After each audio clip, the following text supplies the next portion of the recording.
BRS working president KTR ने कहा, असली बम से नहीं डरते हैं तो वो बातों के बम से खौफजदा नहीं होंगे। मीडिया से बात करते हुए केटीआर ने रियासती वजीर पोंगुलेटी श्रीनिवास रेड्डी के बयान का हवाला दिया और कहा कि बम फोड़ने वाले हैं।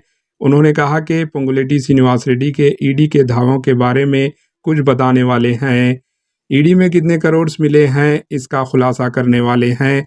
इसके अलावा दीगर मामलात में तहकीकात में बताने वाले हैं।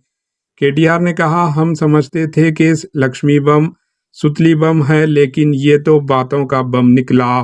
केटीआर ने कहा, अगर कोई उनके खिलाफ कोई केस दर्ज करना चाहता है तो बिल्कुल दर्ज करें, उनका कोई कुछ बिगाड़ नहीं सकता। उन्होंने कहा कि हमने वाईएस राजशेखर रेड्डी चंद्रबाबू नायडू से लड़ा है, ये चिट्टी नायडू कोई बड़ी बात नहीं। Bureau report, HN news. మా మీద ఏదైనా కేసు పెట్టదలుచుకుంటే ఏం పెట్టుకుంటావో పెట్టుకో, ఏం పిక్కుంటావో పిక్కు, మాకు ఫరక్ పడేది ఏం లేదు. ఎందుకంటే ఇటువంటి కొత్త పిచ్చగాళ్ళని చాలా మందిని చూసినాం. రాజశేఖర్ రెడ్డితో కొట్లాడినాం, చంద్రబాబుతో కొట్లాడినాం. ఈ చిట్టినాయుడు గారు పెద్ద లెక్క కాదు మాకు. ఏం చేసుకుంటాడో చేసుకోమని.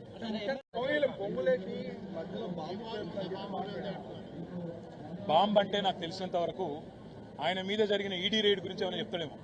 ఈడీ రైడ్లో ఎన్ని నోట్ల కట్టలు దొరికినాయి, ఎన్ని కట్టల పాములు దొరికినాయి, ఎట్లా బీజేపీతో సంధి కుదుర్చుకున్నా, అందులో ఎట్లా సెటిల్మెంట్ చేసుకున్నా, ఎట్లా అదాని కాళ్ళు మొక్కినా, ఎట్లా బీజేపీ వాళ్ళను బతిమలాడి ప్రసన్నం చేసుకొని కేసు కాకుండా కాపాడుకుంటున్నా, ఆ బాంబు చెప్తాడా?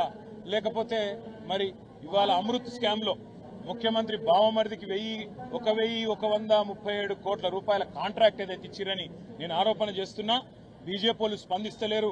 మరి దాని మీద ఏమైనా విచారణకు ఆదేశిస్తారు? ఆ బాంబా, ఇది లక్ష్మీ బాంబా, సుతిల్ బాంబా, తుస్సు బాంబా అన్ని తెలుతాయి.